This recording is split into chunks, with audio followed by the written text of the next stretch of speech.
We begin our video with our first story, Chased Through the Woods. I think for most of us, it's safe to say we've had a few creepy experiences here and there. Living in a fairly large city, I'm used to having to deal with creepers all the time. However, never once in my life did I ever feel like I was in danger. This one time was completely different. So, I'm gonna go ahead and retell it to you. We will start with some background context. This took place around 2009. I was in high school and wasn't really the most popular kid in the world. Not really important information, but I mention it because I was pretty shy. I'm female, by the way, and was and still am fairly short and thin. Since I didn't really have many friends, I often spent my time with my cousin Amanda. Unlike myself, Amanda was the complete opposite. She was the outgoing, popular girl that everyone always wanted to talk to and do things with. During spring break of 2009, she wanted to know if I wanted to go camping with her and her boyfriend Steve. I'd never been camping in my life, and I actually told her I'd rather stay at home. Eventually, she convinced me to come along, and so our adventure would begin. Little did we know the danger that was waiting us. So one day, Steve drives myself and my cousin Amanda about 30 miles from town, heading upwards into a nearby mountain range. It's out here we're pretty much in the middle of nowhere in a fairly dense forest. Now, one nice thing was Steve's parents owned a cabin out here and they often used it for vacations. Pretty much, it had everything you could possibly imagine. The only downside was due to it being so far away from any cell phone towers, there was no reception. This'll play an important part in my retelling.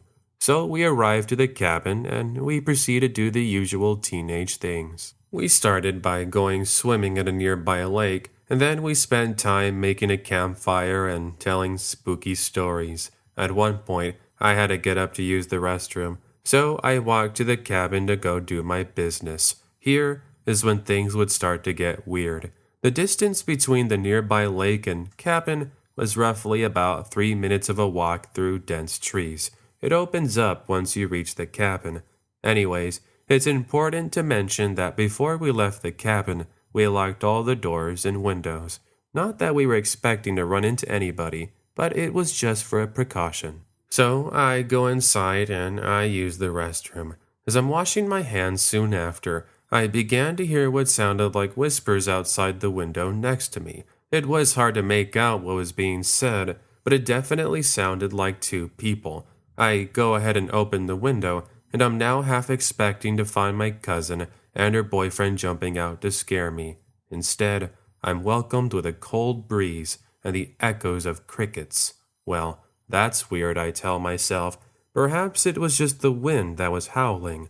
Either way, I grab an extra jacket and I start making my way back. However, on the walk back to my cousin and Steve, I heard rustling of leaves about 50 feet behind me. When I ended up looking back, I just so happened to catch the glimpse of two figures jumping behind cover. Steve?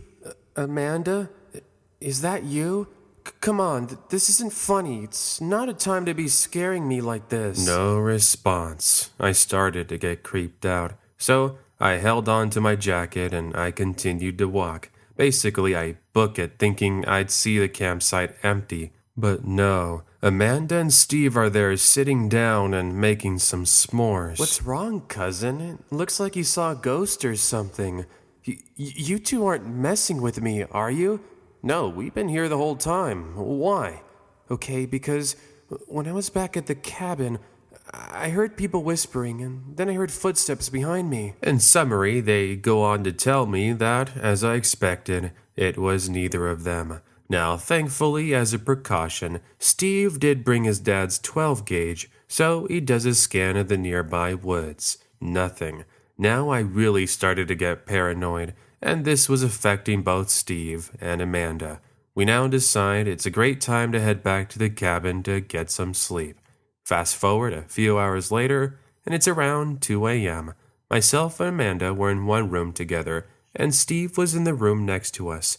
At some point, I started to get thirsty, and I went into the kitchen to get a glass of water. It's here I noticed Amanda was drinking some orange juice. Hey, you couldn't sleep either? Nah, I couldn't after all those scary stories. Hey, do you want to go outside and get some air? I think I need it. What about you? After all, it's kinda hot in here, isn't it? This was a big mistake on our part, but regardless, Amanda and I head outside, and we proceed to walk down the trail with just a small flashlight. Side note, we didn't tell Steve about where we were as he was fast asleep. Another mistake. About 10 minutes of talking and enjoying the cool spring breeze, we started to hear a set of footsteps following us. Amanda turns around, calling out to expect to see Steve. Instead, our flashlights point to a creepy sight. There are two large men standing in front of us. Each were easily over 6'5" and most likely weighed over 250 pounds each.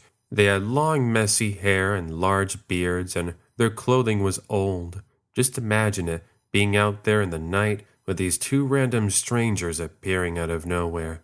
Anywho, one of them proceeds to laugh, and then he says, "Well, what do we have here? Looks like the two of you are all alone without that boyfriend of yours. Such a shame you won't have any clue what we'll do to you two." That statement in itself sent chills our way, as he sounded like he was filled with malice. Seconds later, both of them take out knives and began walking towards us. "Look, we don't want to hurt the two of you, so just come along with us and do what we say." That wasn't happening. Amanda and I book it. As soon we are being chased through the woods by these two madmen.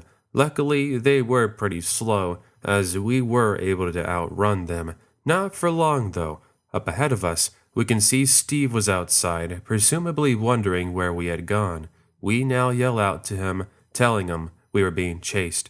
Steve ushers us inside as he goes to grab his dad's 12 gauge. We're now inside, desperately trying to call for police, but our cell phones were getting no signal. About a minute later, we started to hear tapping on the front window, along with creepy laughter. By this point, Steve had come back armed and he was ready for the worst. Wouldn't you know it, one of them manages to break the window by throwing a large sharp rock inside. They were now moments away from making their way in. Steve, however, wasn't having any of this. He yells at the two men, telling them they had to leave, and now... "Yeah, and what are you gonna do about it? There's two of us. You honestly think you stand a chance?" Instead of being scared, Steve laughs for a second, and then bam! He fires a warning shot into the night. We now watched as these two went silent, and they booked it into the woods. Safe to say they weren't expecting that surprise. With adrenaline and fear, we now decided it was time to lock up and end up leaving. There was only one issue. The tires had clear signs of being slashed, most likely from the two lunatics. Thankfully, we were able to make it into a nearby town, where we told police about it. Sadly, nothing did ever come up, and these two were never caught. It's pretty obvious looking back that they had nothing but bad intentions. If it wasn't for our quick thinking and Steve, things might have turned out a whole lot differently. Our second story today, Shadow to the Rescue. To give you some background on myself, I'm female, 22 years old, and I'm in the U.S. Marines. Last summer, I just returned from being stationed out on Guam. I live in Sitka, Alaska, in case you're wondering. I was happy to be back for the summer months. During this time, I'd often go camping on my own. Not really the kind of person to be scared of going out into the wilderness, as this was something I always did growing up. On this occasion, I brought my German Shepherd Shadow to accompany me. Also, I made sure to bring my service Beretta in case of an emergency. Not that I was expecting to have to use it. So one afternoon, with my backpack filled with supplies, Shadow and I began our adventure into the woods. Now, as I mentioned, this was during the summertime, and there were quite a bit of families out and about camping. People really loved Shadow, and kids would come by to pet him. One family even gave me some treats I could give to him. Pretty thoughtful. About 20 minutes of walking around, we settled near a small natural cave, and I set up a tent and started a campfire. Shadow and I sat around with my radio, and we just listened to music and we enjoyed the nice peaceful evening. Since this is summertime in Alaska, The daylight extends well past midnight, therefore I had a perfect view of my surroundings, so it's not like anybody could have just easily snuck up on me. After my fill of hot dogs and s'mores, Shadow and I head into the tent to get some rest. Fast forward to around 3 a.m., and I was awoken to Shadow growling. "Hey Shadow, what's wrong?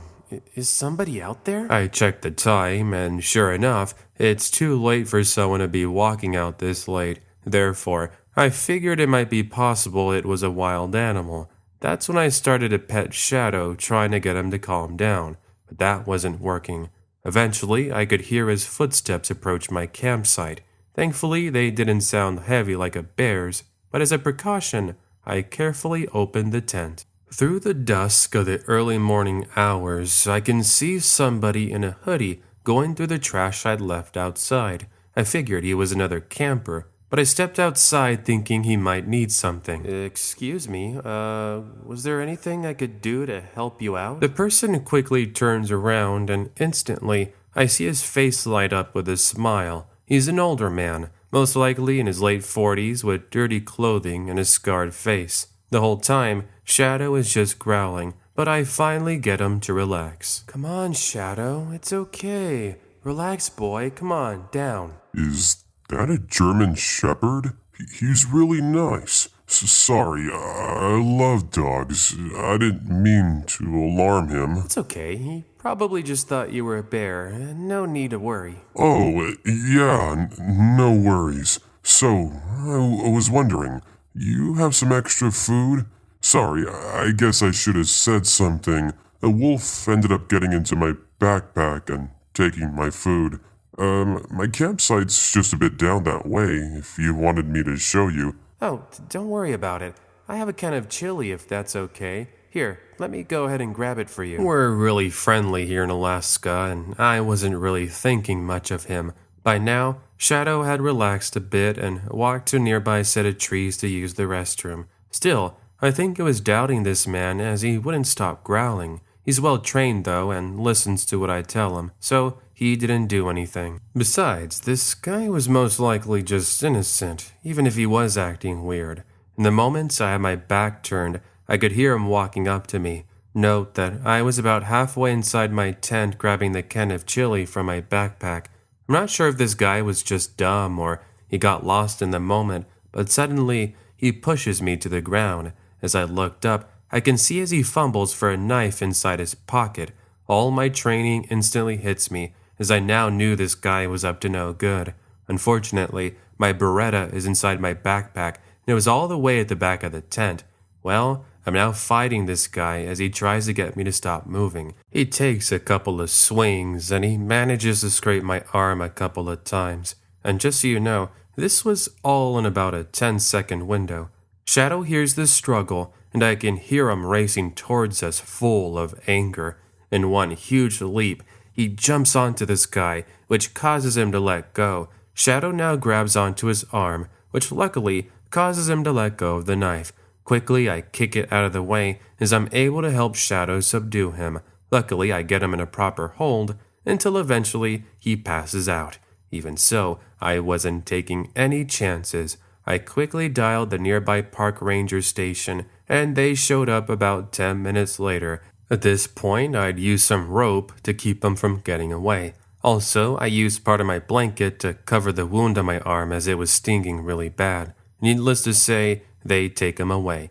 Later on, I found out they had been drinking excessively that night and also had a bunch of different substances in him.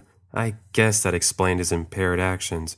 Thankfully, the park rangers were able to patch up the cuts, and I stayed there the night. In summary, I say this. I've trained quite a lot, but this guy was clearly stronger than me. If it wasn't for Shadow's quick intervention, I might not be here to tell you my story. He ended up getting extra treats and hugs after all of this. Story number 3. A not-so-abandoned campsite. This event ended up happening around 2007. Thankfully, officers ended up catching the guy, but the memory he left behind is still something I can't stop thinking about. For some background on myself, I'm male, 16 years old, and I was living in a small town in Wyoming.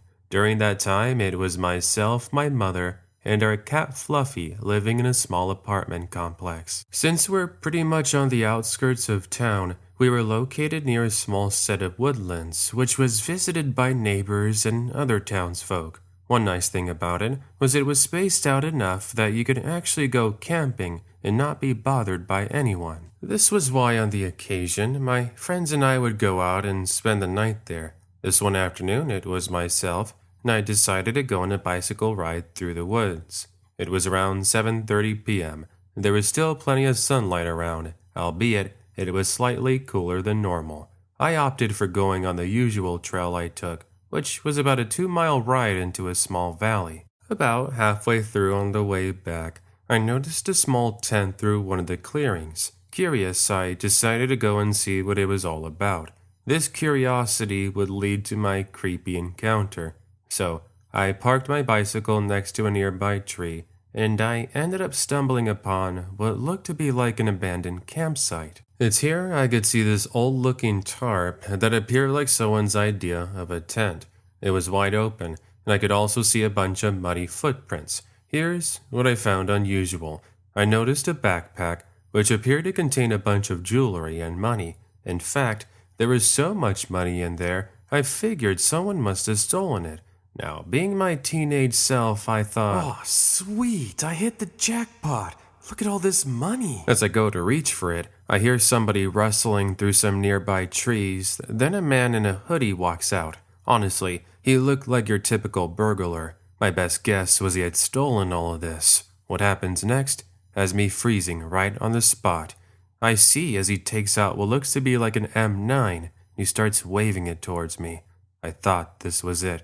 This was how it all ended. What do you think you're doing out here, kid? Those are my things. Please, don't do it. I didn't see anything. I promise. Look, I won't tell anyone. Come on, I'm just a kid. I guess he must have realized it wasn't worth it, because he lowers it and then he says, Get out of here and don't tell anyone you saw me. If you do, I have ways of finding out where you live. I took this as my chance, and I run back without giving it a second thought. All the while, I thought he was going to change his mind and come after me.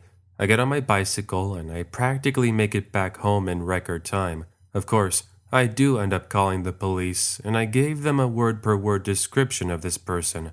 As it turned out, he had broken into a home hours earlier, and he was hiding out in those woods. They ended up finding him about an hour later, 3 miles further into the deeper part of the woods. Safe to say, had I not said anything, he might have gotten away.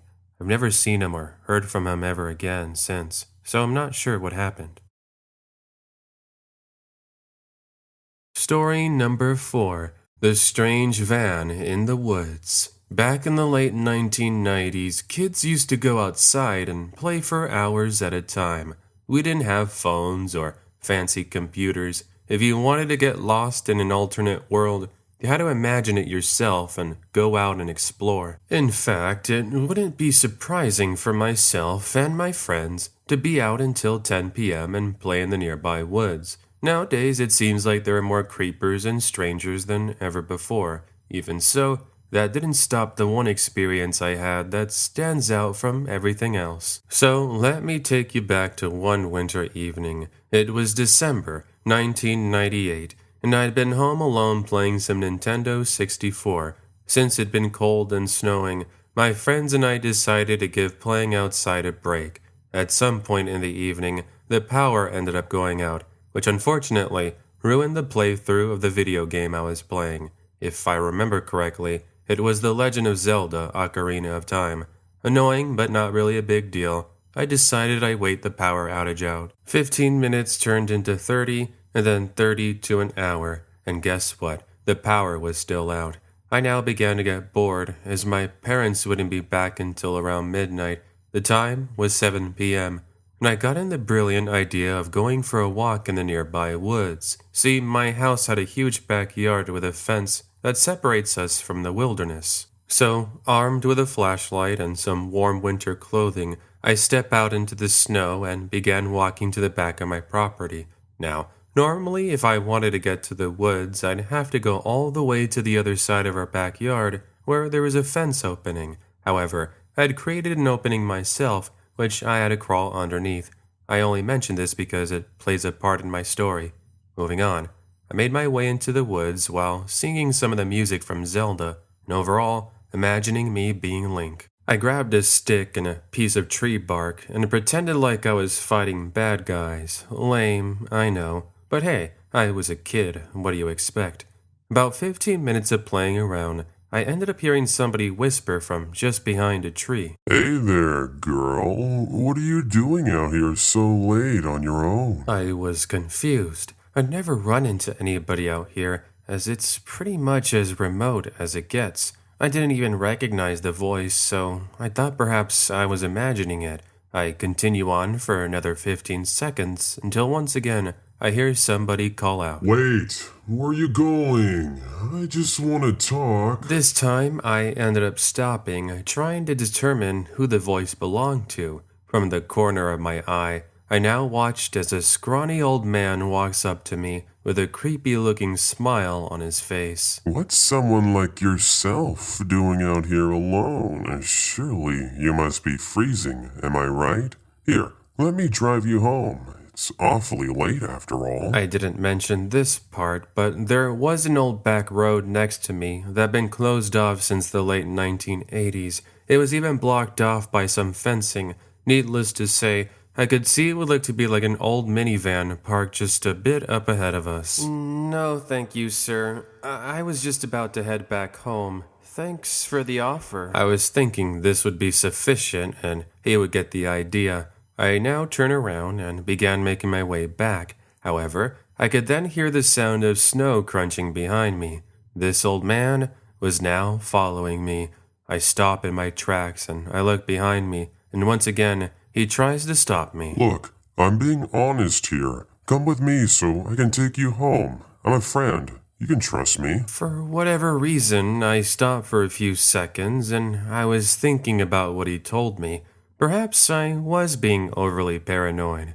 Moments later, however, I could see him pull out a small switchblade from his pocket. He now began approaching me even closer, and what he says next is something I still can't get out of my head. It was more or less something like this. I'm tired of playing games with you. You're coming with me whether you like it or not. My heart started pacing like a horse out of a race. I book it, stomping as fast as I could through the layer of snow beneath me. All the while, I thought that at any moment he was going to grab me. I could hear the sounds of the heavy breathing getting closer and closer. This went on for what seemed like an eternity, but luckily, he wasn't too fast to catch up to my energy. Now I could see the fence up ahead of me, and with the opening just in sight, I knew if I could just crawl underneath, this guy would stand no chance to catch me. There was only one problem. In the time I'd been gone, it had appeared that snow had fallen from the tree right above it. This ended up partially covering the crawl space. This left me with two options. Either I had to jump over, or I had to quickly remove the snow with my bare hands. Going over the fence wasn't happening, as I'd never been able to go over it in the past. This meant I had to go underneath. Luckily, I had about a 15-second lead of this creeper, and I began digging like my life depended on it. I mean, it sort of did. Finally, with enough space to squeeze through, I start to crawl. I'm just a few seconds from being safe when I feel something grab my leg. He had caught up to me, and he started laughing like crazy. Great. This was it, I thought. I started screaming and kicking, and luckily, bam, I was able to connect on his nose. He lets go yelling in pain, and I book it to my house. By now, the power had luckily come back on, so I go to call the police. They ended up showing up about 10 minutes later, but by now, the man and the van were long gone. Sadly, he was never found, and to this day I'm not sure who he was and why he'd been out in those woods near my house. I know I've heard similar stories like this, but I'm just glad I didn't stay to talk to him. Last thing I would have wanted was for my face to be on the back of a milk carton saying I'd gone missing. Story number 5. Never take shortcuts in the wilderness. I know this isn't the most scariest experience as some of the others I've heard, but I wanted to send it in anyways. This just happened last month. For some information on myself, I'm 16 and I live in a fairly safe neighborhood. Lots of families, kids, and street lamps at every other house. Actually, it's pretty common for my friends and I to walk down these streets late into the night. See, my high school is about a 30-minute walk from my home, but it's even faster if you go through a small forested area that's in between. Sure, it was creepy walking in the dark in a set of woods, but we never really worried about anything. So one evening, I'd been at soccer practice with my best friend Emily, and we'd been waiting for her parents to pick us up. Normally, we'd go and get pizza, and they would take me home, seeing as they lived on the same street. Unfortunately, her mom had been running late due to having car issues. She was still stuck at the mechanic shop, and she would probably be another hour there. This was why we told her we would just walk home and we could get something once she got back. Honestly, we should have just waited at school, but we wanted to play some PlayStation together. Something else to note was it had just begun to rain, so we decided to take a shortcut through the nearby forest to get home quicker. Fast forward about 10 minutes later, and we had now entered the forested area, with raindrops falling on our umbrellas and the splash of puddles beneath us. We laughed and talked about the day at school. It was extra quiet, and seeing as it had been pouring, we had our rain boots and didn't mind the extra mud. As we reached the halfway point, we could see what looked like somebody in a hoodie with a mask standing behind a tree just staring over at us. It was weird, and we actually had to do a double take considering how dark it was. I mean, all we had to light the way were the lights on our cell phones. Now, we must have stared at this figure for about 15 seconds, and that's when we could see it move closer. This creeped us out, and we began to quicken our pace. Fast forward another 5 minutes, and we can now see the exit of the forested area. Up ahead of us, we're now able to see the first signs of street lamps and the neighborhood. Unfortunately, there was something standing between ourselves and the exit. The figure from earlier had somehow managed to get in front of us, and he was now standing in our way. In his hands, he appeared to have what looked to be like a rusty old crowbar. Emily and I froze, as we're still out here in the wilderness, armed only with our backpacks and cell phones. I mean, even if we called for help, it wouldn't have arrived in time.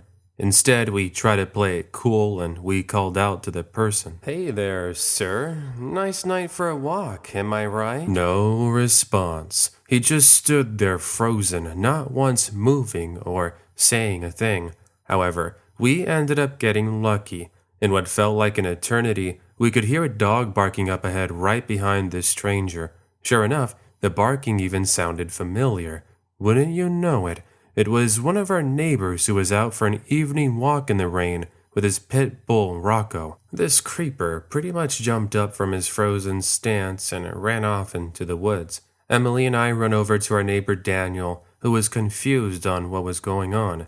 After some explanation, he ended up walking us back home, where we told Emily's parents about what had occurred. After a talk with an officer, they ended up searching the woods, but unfortunately, they found no one matching our description. As an update to my story, the other night I had been in the backyard, and that's when I noticed movement behind my fence. I have one of those lights that turns on whenever it detects movement.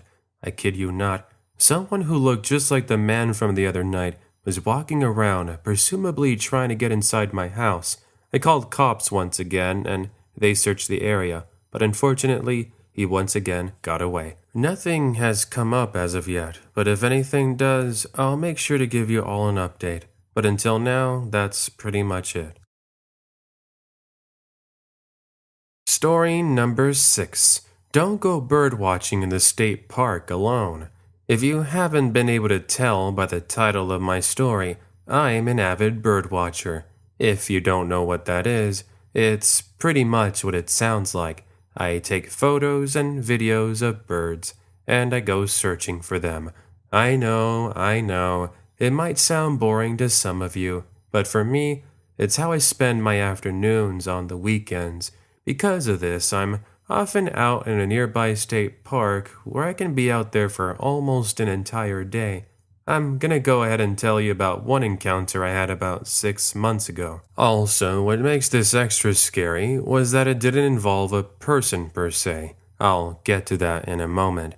Anyways, this one weekend, I wanted to work on a video that would document nighttime animals, mainly owls.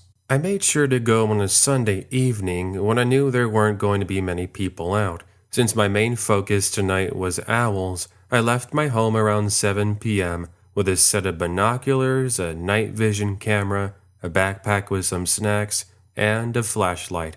I arrived at the park around 7:30, which was usually the time when the park was already closed. Thankfully, I know of a way of getting in through an opening of a fence. I know I shouldn't have gone in, but could you blame me? Anyways, I head out into the canyon and I start making my way down some winding dirt roads. Next to me is a cliffside, and I'm slowly descending with trees next to me. Once I reach the bottom, there is a crossroads. One way leads deeper into the park, the other way loops back up the way I came from. Naturally, I head deeper into the wilderness, where I knew of an area where owls like to spend time at. About 15 minutes of walking later, I began to hear the sounds of owls. This was when I take out my night vision and I began looking for these beautiful birds. I spot some by a tree and I managed to document them with a night vision camera.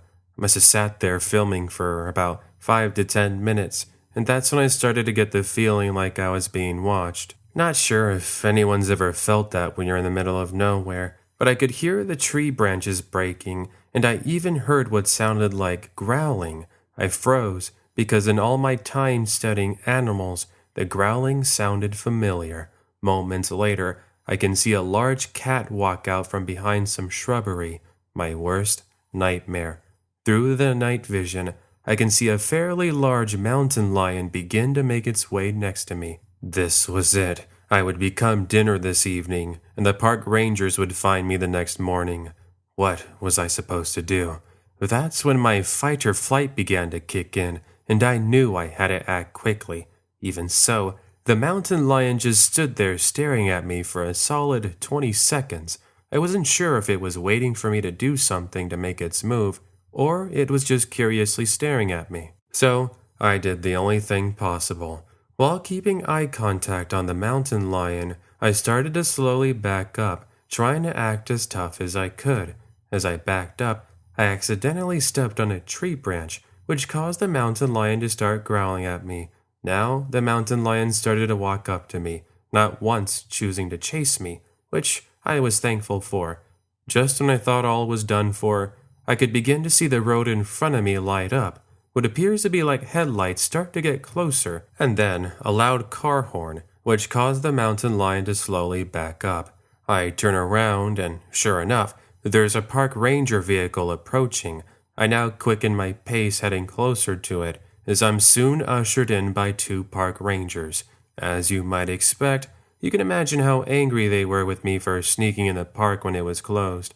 Oh, and in case you're wondering, I guess I must have stumbled upon a mother mountain lion and her cubs. That's because the lights ended up revealing 2 baby mountain lions. I guess more than anything, the mom was trying to warn me not to get closer. Honestly, how she didn't think about coming after me still baffles my mind.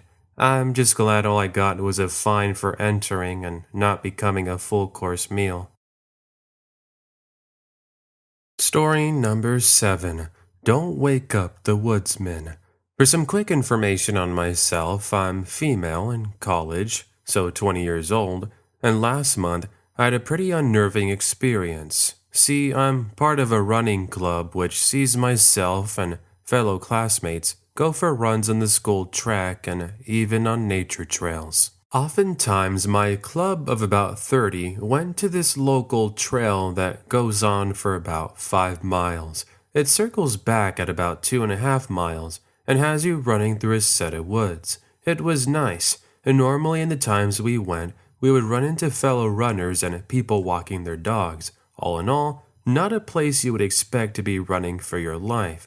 Now, considering the trail was near my college campus, I never had any issues with creeps or stalkers. This was why one early morning in particular, I convinced myself to go running on my own. I had 2 presentations and a final that day, and I thought what better way to get some energy than with a morning run. Of course, I made sure to bring some pepper spray as a precaution, not that I was expecting to use it. So, at around 5:30 a.m., I arrived at the trail and I began doing my routine stretching. As you can imagine, the place was absolutely silent, and all you could hear were the sounds of crickets and the light breeze moving the trees. Once done with my warm-ups, I put on my headlamp and I began to jog. A mile or so into the wilderness, everything is going smoothly, and I figured I would go ahead and turn back at a mile and a half. The sun was now starting to come up, and the little bit of anxiety I had of the dark was starting to melt away. Once I reached my turning back point, I almost ended up tripping on my shoelace. So, I go ahead and stop for a second to catch my breath and tie my shoe. Then, I went ahead and took a Snapchat selfie. This way, I could go ahead and show off to my friends.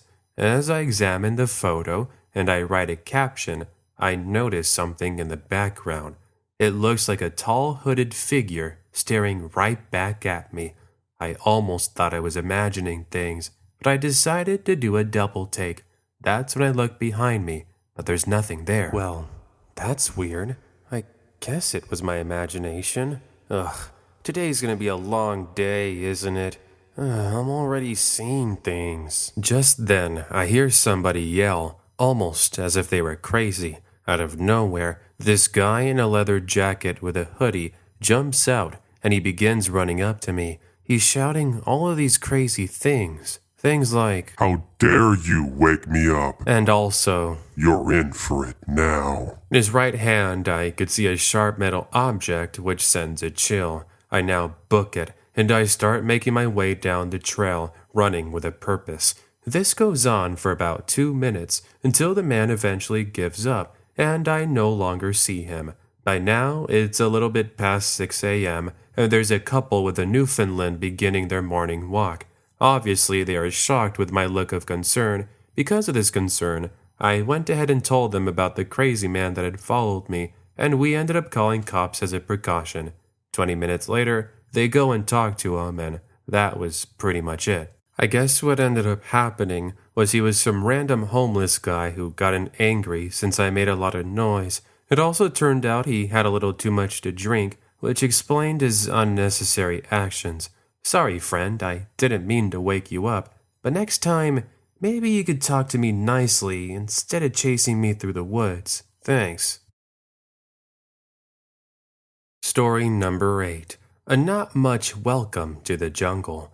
Am I the only one who's under the impression that you wouldn't expect to have a scary experience while you're on vacation? Well, that's what I was thinking about 10 years ago when I'd gone on vacation to Mexico. I went to a resort town where my family and I stayed at this really fancy hotel. Those are just some minor details though. For information on myself, I was 17 and it was summer break, right before senior year. I'm fairly short and still am. I was about 5'3", around 105 pounds, with short blonde hair and green eyes. Anyways, the hotel was located right next to a beach with a jungle on the side of it. It's here people could go walking on the trails to a mountain that's further up ahead. This was actually something interesting I wanted to do, but my parents weren't having any of it. They were lazy. All they wanted to do was spend time at the pool and at the all-you-can-eat buffets. Since I was an only child, this meant that I pretty much would go exploring around the area myself. I didn't mind it since I'm always curious and looking for adventure. Oh, and in case you haven't already figured it out, that jungle plays a part in my scary story. Moving on. On our second day there, I ended up talking to this other girl who was a couple of years older than me. I was at the pool when she ended up noticing me. Her name was Maria, and she was really nice. After some small talk, I found out that we were both from Nevada. How cool is that? Now, am I the only one who can bond with others you meet on vacation pretty quickly? Maybe it's because you only have a few days to spend with them, so you make the extra effort to become friends. I was staying there for 5 more days, and she would be leaving in about 3. This meant that for the next couple of days, we went into town to go and explore. Now, On to the night in question. Maria was set to leave the next afternoon, and I was pretty bummed out. We did make a deal on the night before she left, though. She told me she had gone to this really neat cliffside that was on the other side of the jungle. It's here you get an amazing view of the ocean and the moonlight. It sounded cool, and I told her if she could take me. She agreed, and the date was set. So, around 8 p.m., Maria and I get together and we take a trail that would take us about 30 minutes into the jungle. Now, we did see a couple of people walking next to us, and some of them even said hello. So, after a solid 20 minutes, we got to this more dense part of the jungle, which required us to be more careful with our steps. This was mainly because there was an extra sharp rock area in the ground. Well, we ended up arriving about 10 minutes later. Now, fast forward 45 or so minutes later, and it's about 10 p.m.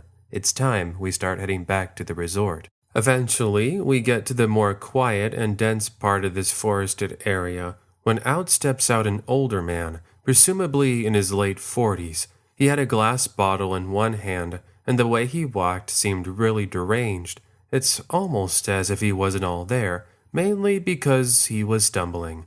This did creep both myself and Maria out, so we tried to walk past him without acknowledging him. However, after we walked past him, we noticed another man seemingly just walk out from behind another tree in front of us. This guy looked about the same age as the other man from moments earlier. He himself was also holding a glass bottle. After he noticed us, we can see him start making his way closer. All the while, footsteps are approaching us from behind. Great.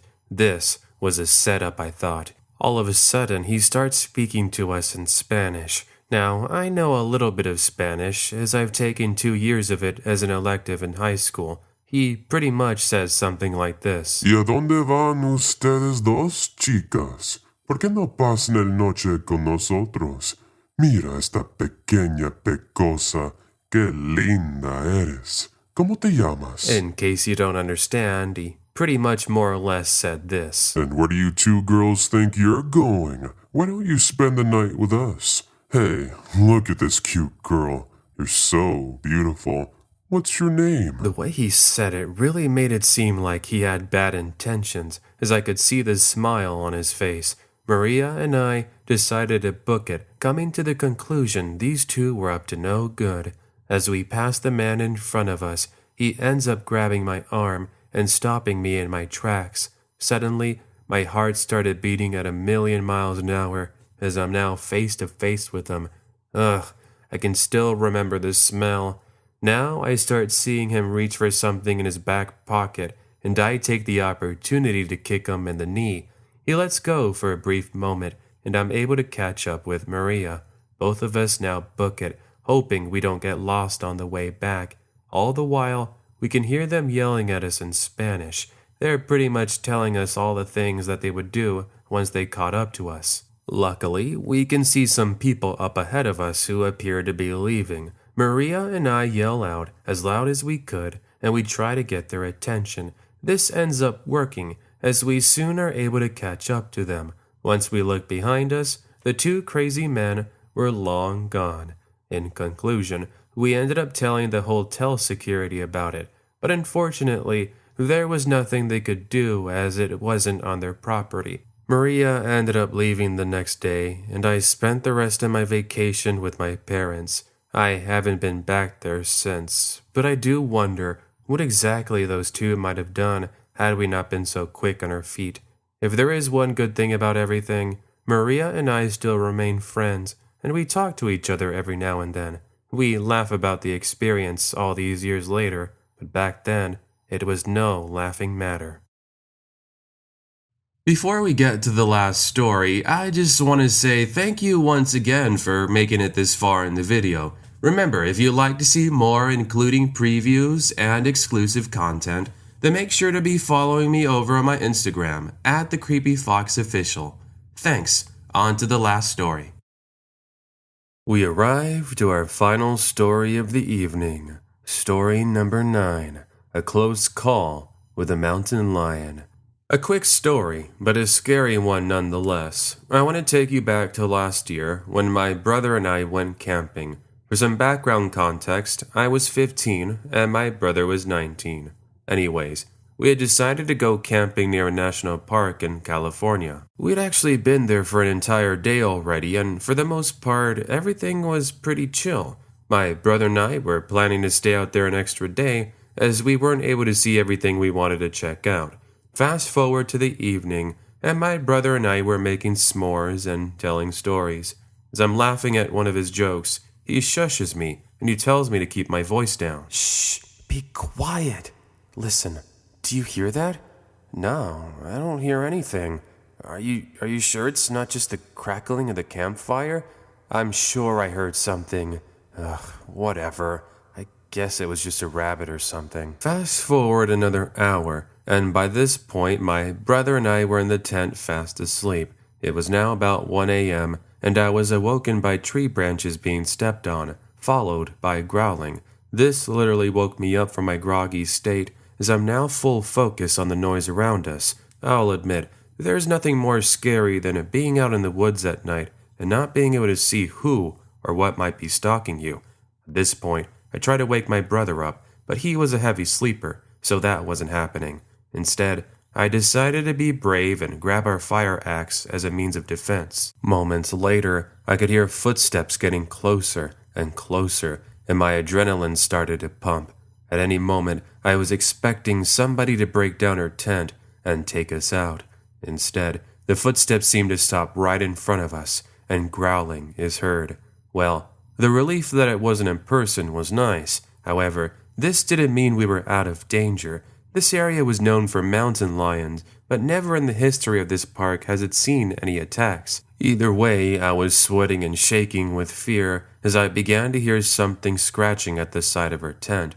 By now, my brother was slowly waking up, and I tried to tell him to remain quiet, but I think even he realized the danger we were in.